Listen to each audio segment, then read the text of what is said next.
Hi, welcome. I'm Andre Knight, My name is Oksana Lovich. and today we're going to talk all about one of our favorite topics, which is Tantra.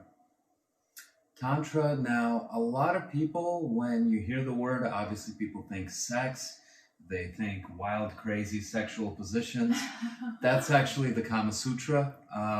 Same country, roughly the same time period, different book.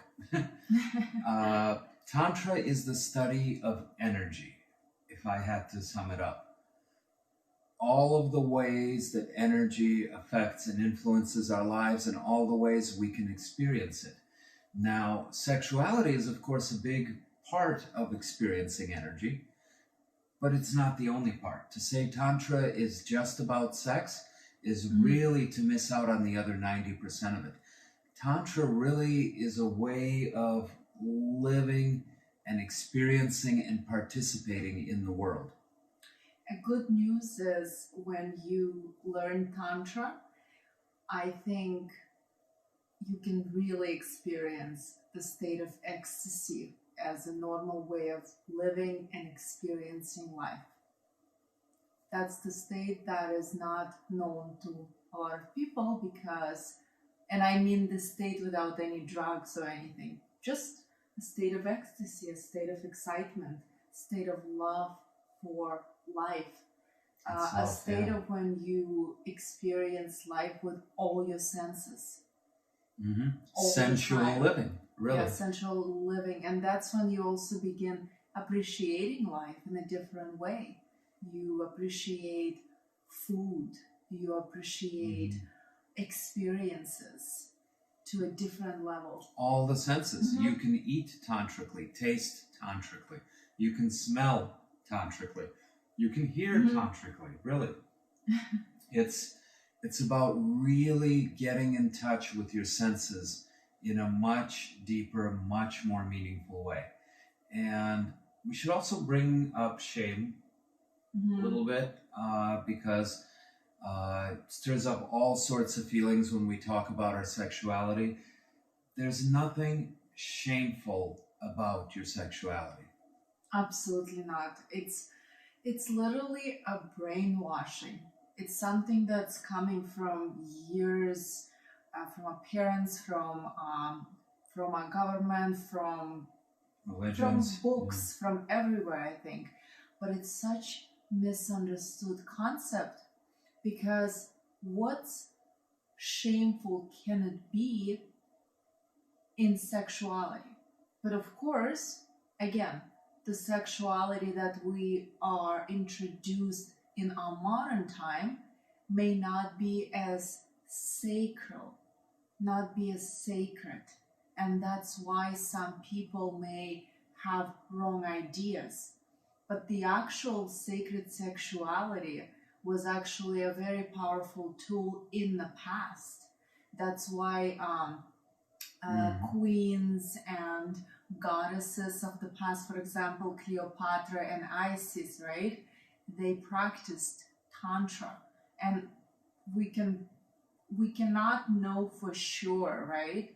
Because some of the books do not give us that information.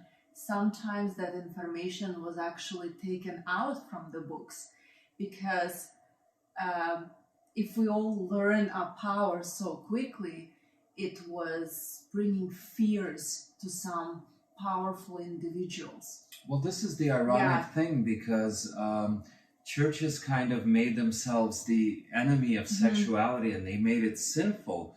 And that's interesting because the word sin itself comes to us from Latin, and it's an archery term that means to completely miss the target, to figuratively not live up to your full potential, really.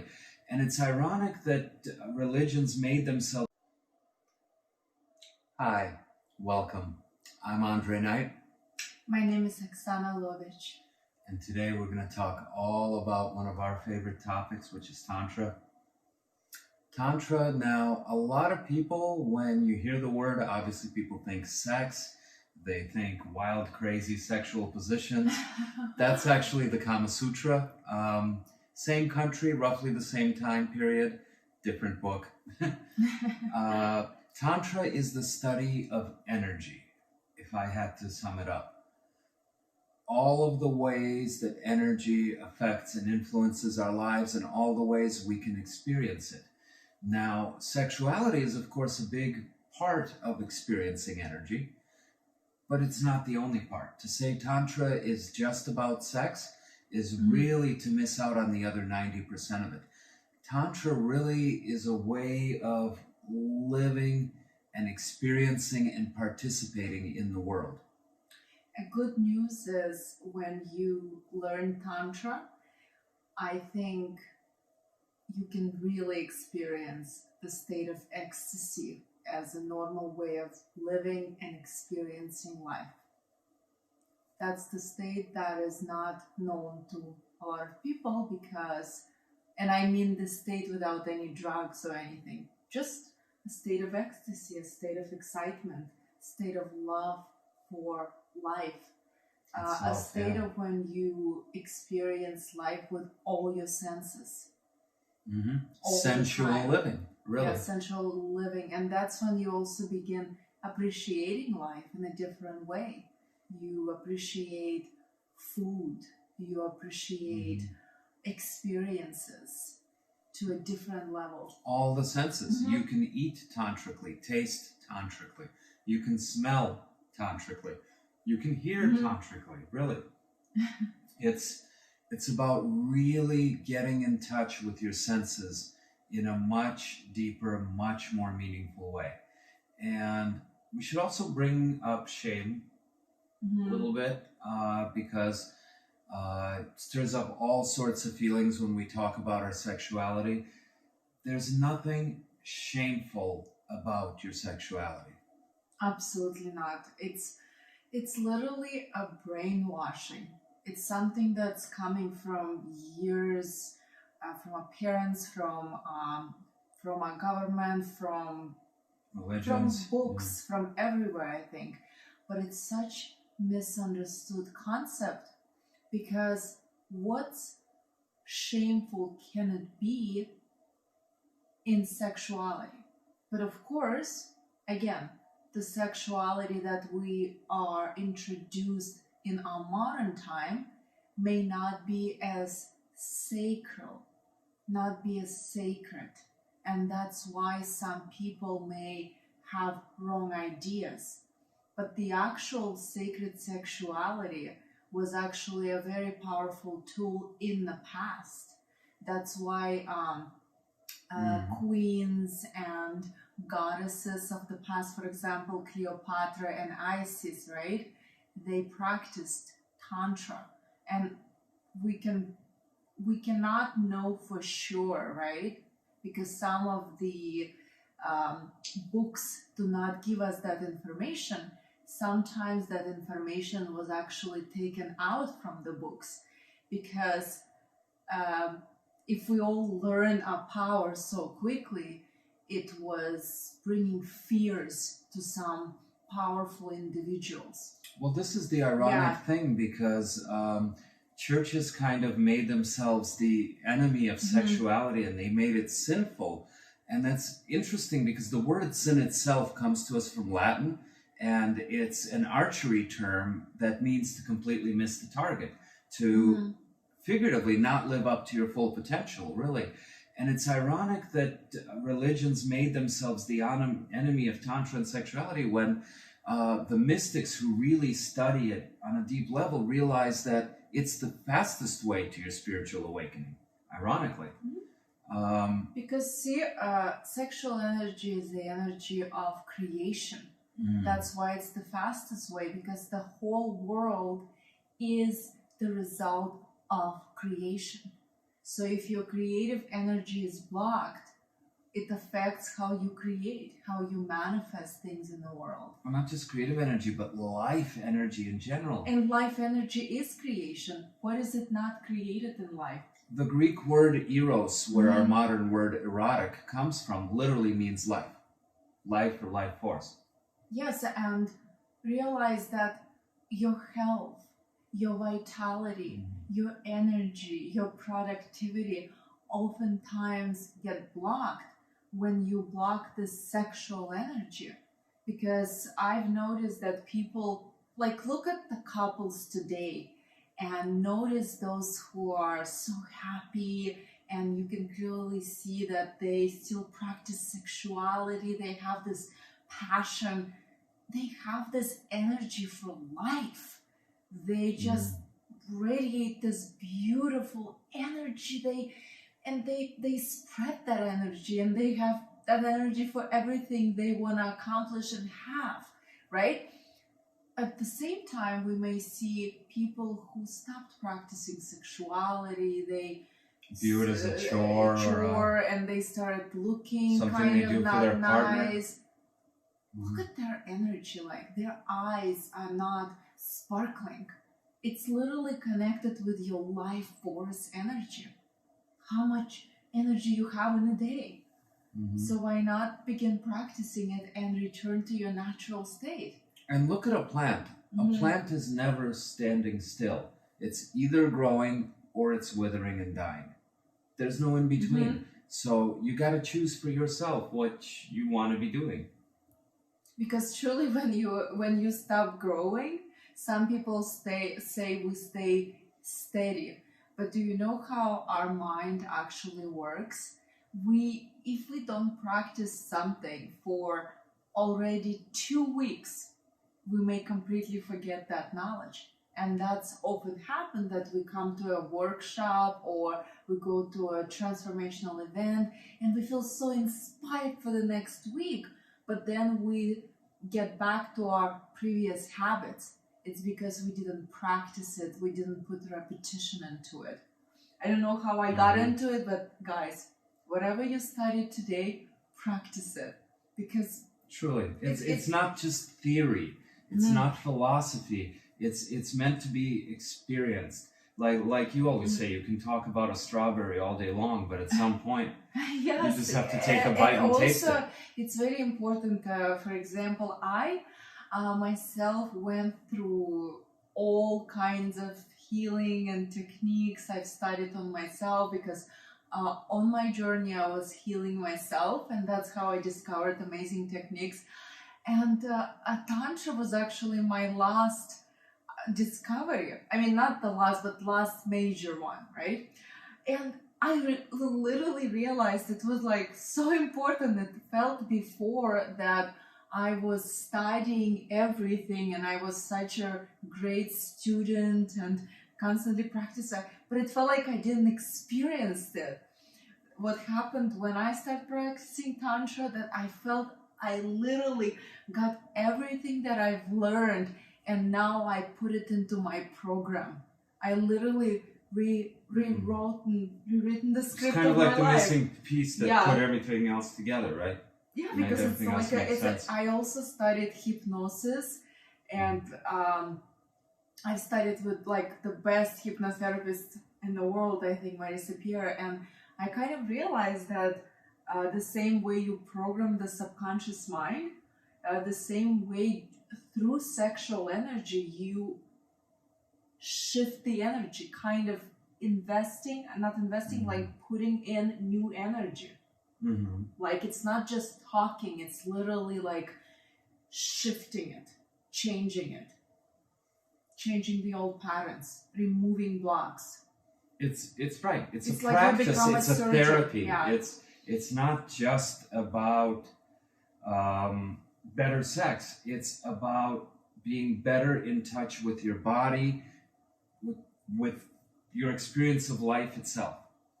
Yes, and oftentimes people are dismissing how their body look. When we are born, right?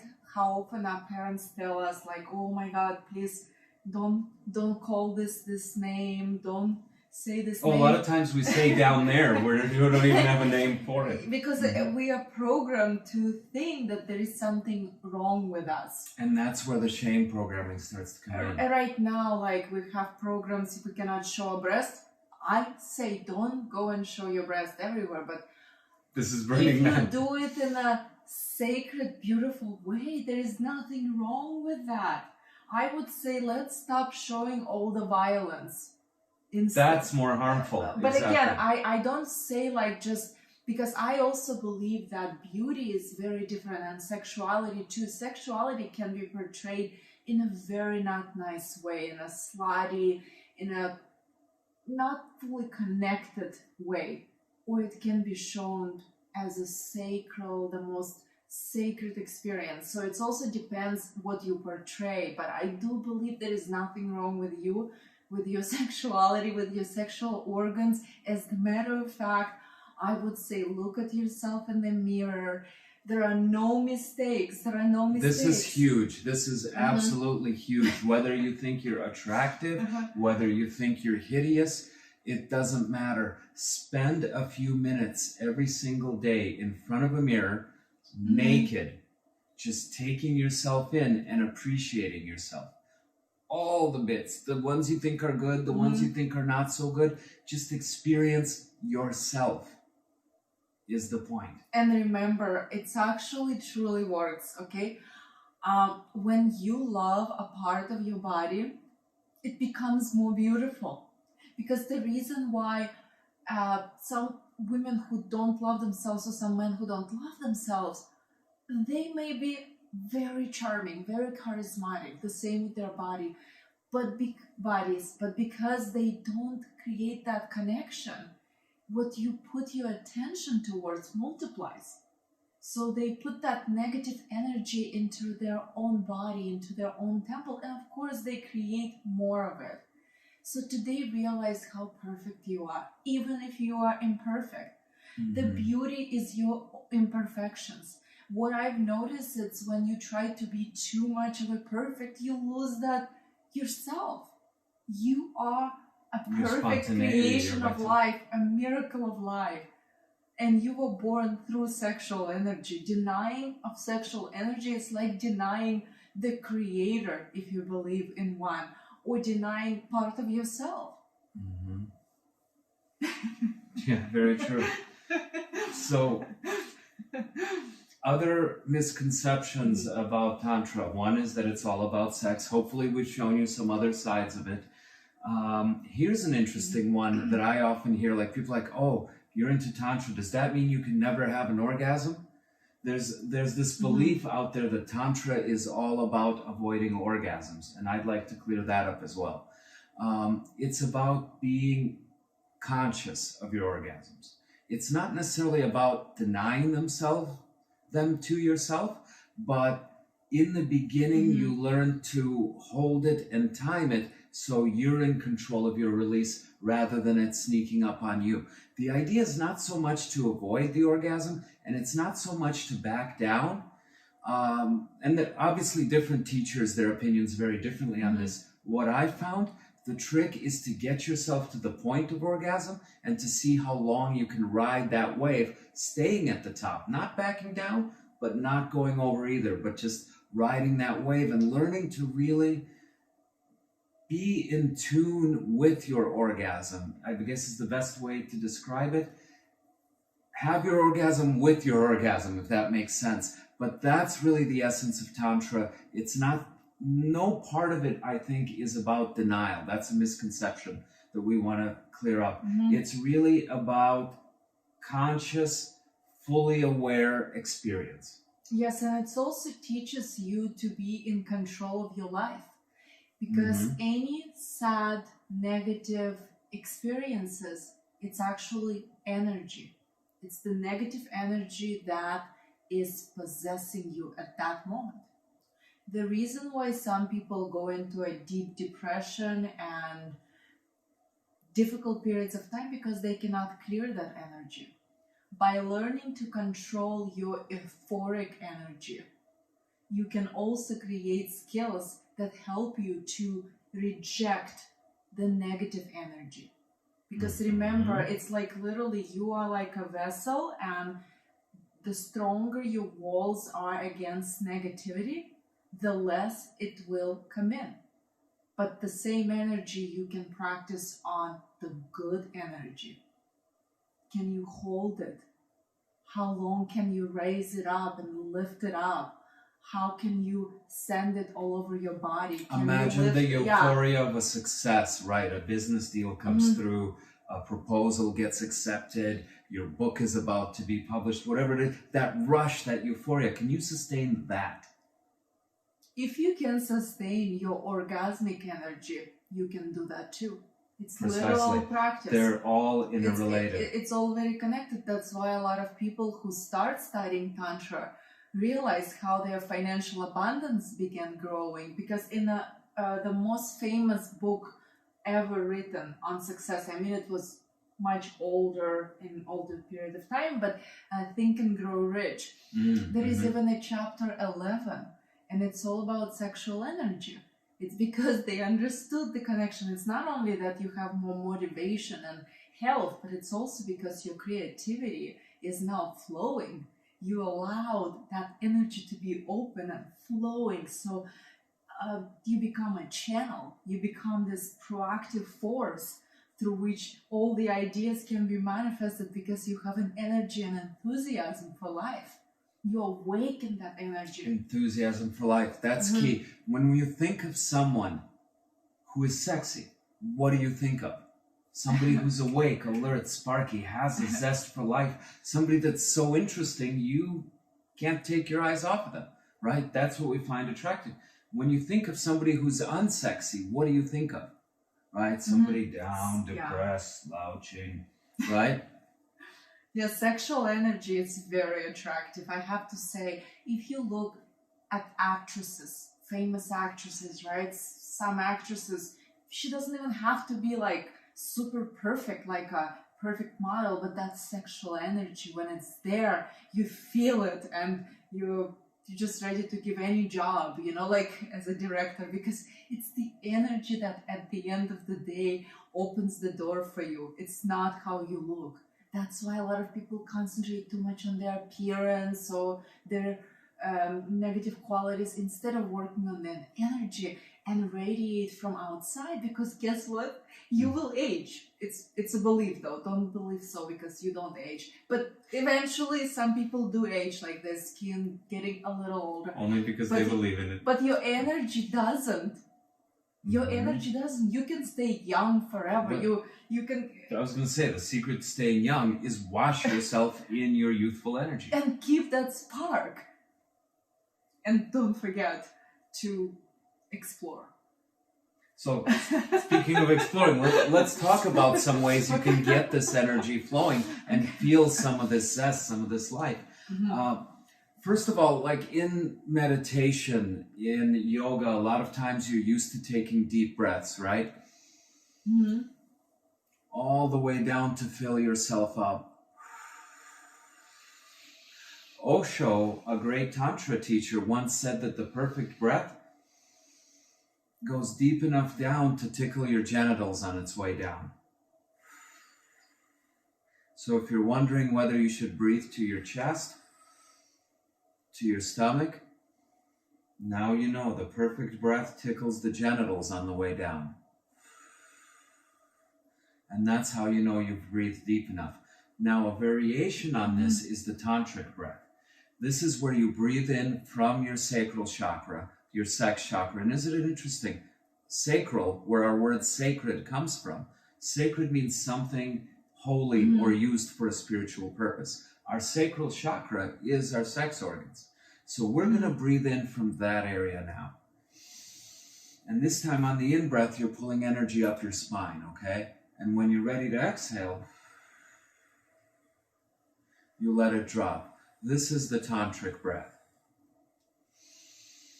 And can you say, should we have our eyes open or closed or whatever it's comfortable?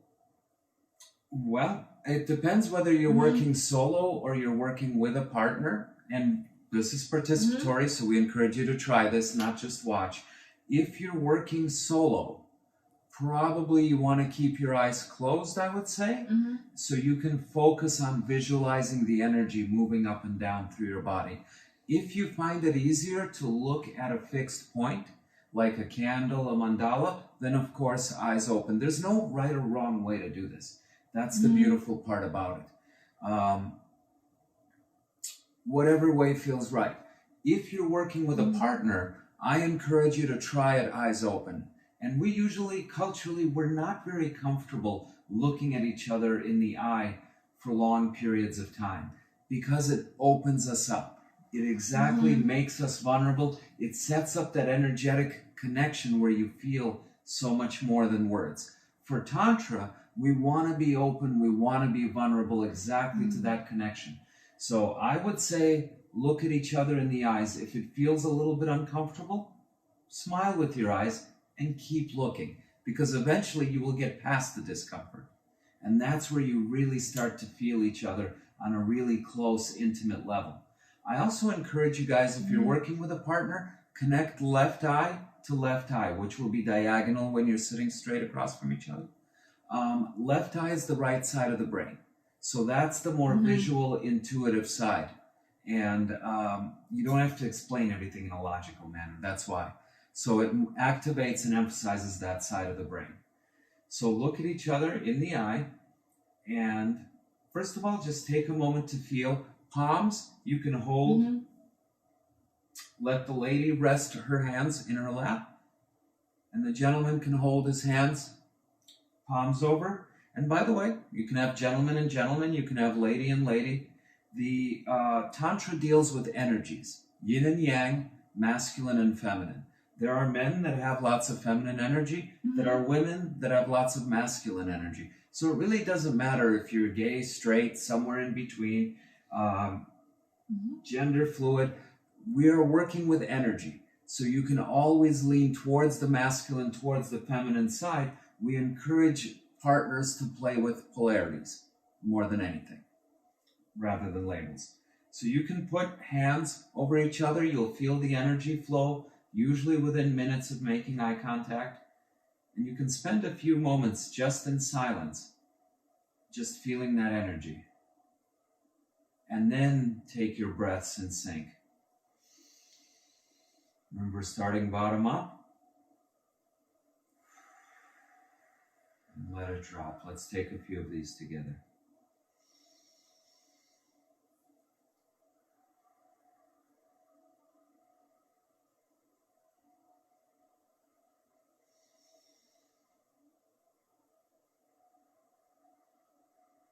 You guys feel that?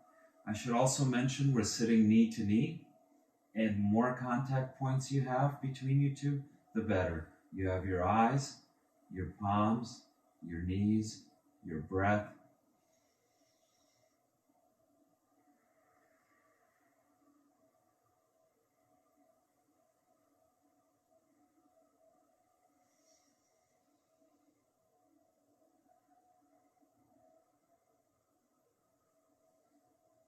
Studies have shown within a few minutes of this, your heartbeats even synchronize. And so much more.